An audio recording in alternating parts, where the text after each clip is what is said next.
Allahümme salli ala Muhammedin ve ali Muhammed. Euzu billahi mineşşeytanirracim.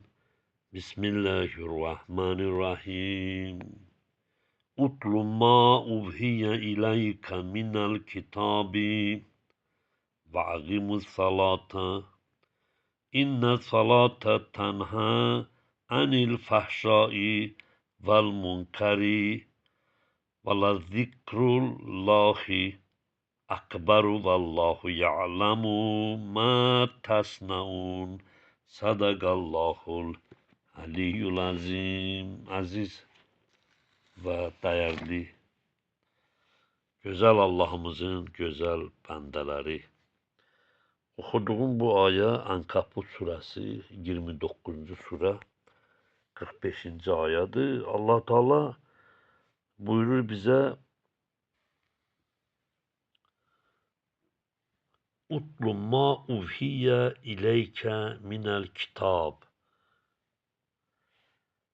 Ey mənim peyğəmbərim, Qurandan sənə vəhy olunanı oxu.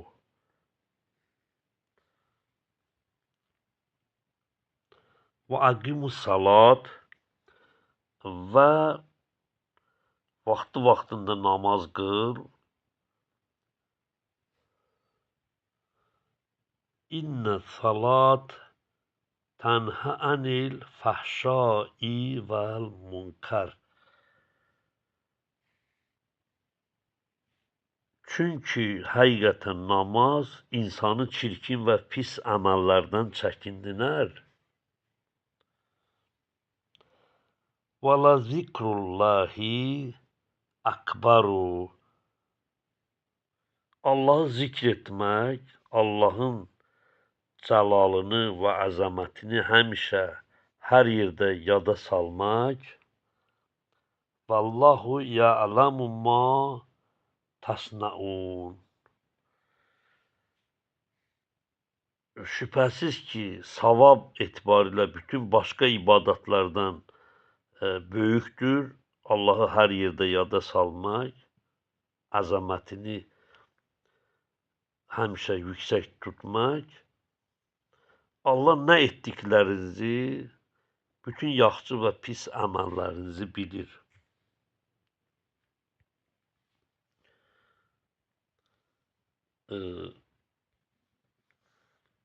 Bu ayədə Allah Teala həm Məhəmməd Peyğəmbərə və bütün ümmətə müraciət edir ki, oxu, tilavət et.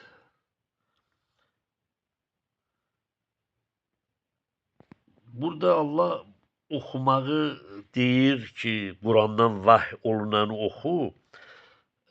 Burada həm də onu həyatda tətbiq elə, onu düşün, dərk elə, o mənasını anla. Yəni, Quran bir tilavət kitabı deyil, o ümumiyyətlə həyat proqramıdır, o insana yol göstərəndir. Namazı qıl, İslamın əsas üstünlərindəndir, biridir. Yəni, namaz ruhun təmizlənməsidir, qəlbin Allaha bağlanmasıdır. Gün ərzində insanı oyaq saxlayan ilahi bir rabitədir. Yəni, Allahla meracdır, görüşdür.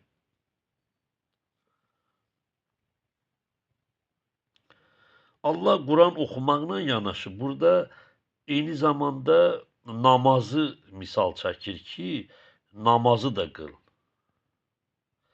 Yəni, Allah istəyir ki, elm və ibadət birlikdə olsun, daha yaxşıdır.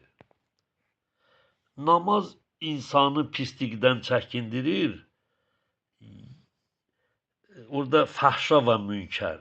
Fəhşa açıq aydın günahlar, zina, haram baxış və s. mənasını verir. Münkər ağıl və din tərəfdən pis sayılan hər şey. Ki, bəlkə sizi o çirkin və pis əməllərdən çəkindirə.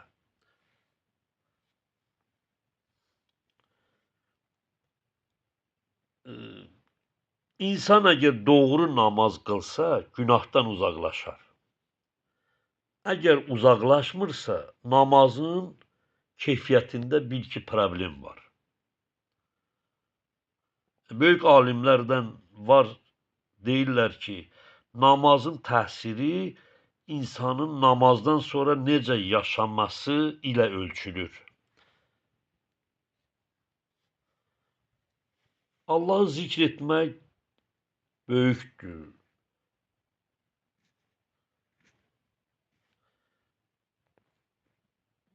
Yəni, namazı özü ən böyük zikirdir, namazın özü. Ümumiyyətlə, Allahı xatırlamaq, zikr ən üstün ibadətdir.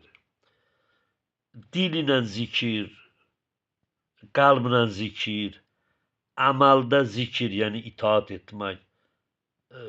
Bu yanaşma insanı kamilliyə aparır.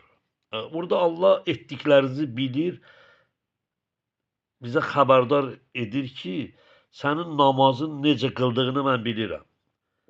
Qəlbində nə olduğunu da bilirəm. Gizli və aşkar hər şeyi bilirəm.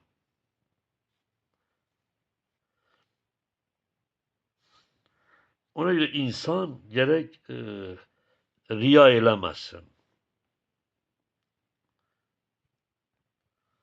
İmam Əli əleyhissalam buyurur ki, namaz mömin üçün günahlardan qoruyan bir qaladır. İmam Sadiq əleyhissalam buyurur, kim namazın onun günahdan çəkindirmədiyini görərsə, bilsin ki, namazdan ona az pay verilmişdir. Yəni, hələ ki, günahdan çəkinmirsənsə, özün, bilsin ki, namazdan ona az pay verilmişdir.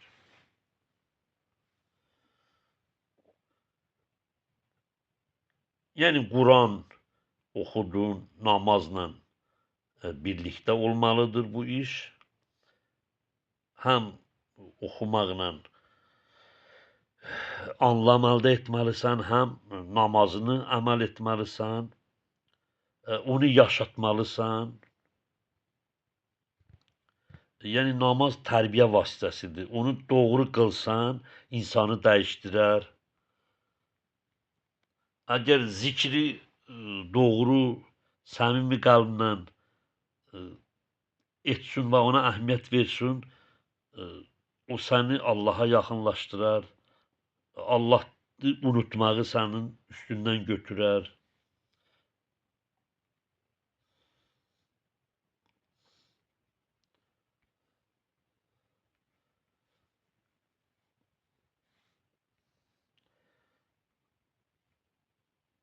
Quran ilahi nurdur.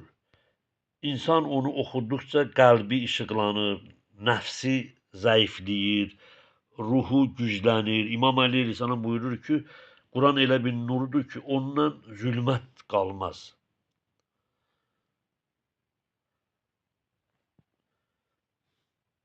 Namaz dünyanı arxada qoymuş olursan qılmaqla.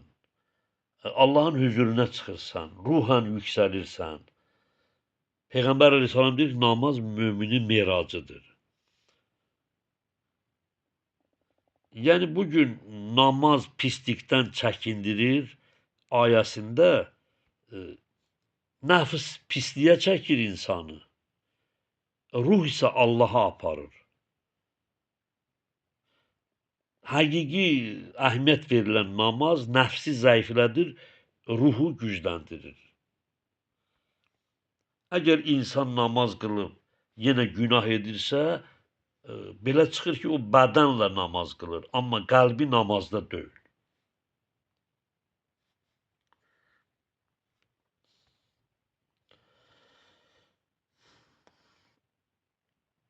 Yəni, ona görə insan heç vaxt Allahı unutmamalıdır.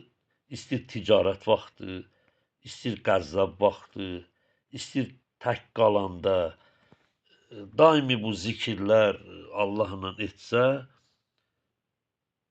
Allaha daha çox yaxınlaşmış olur.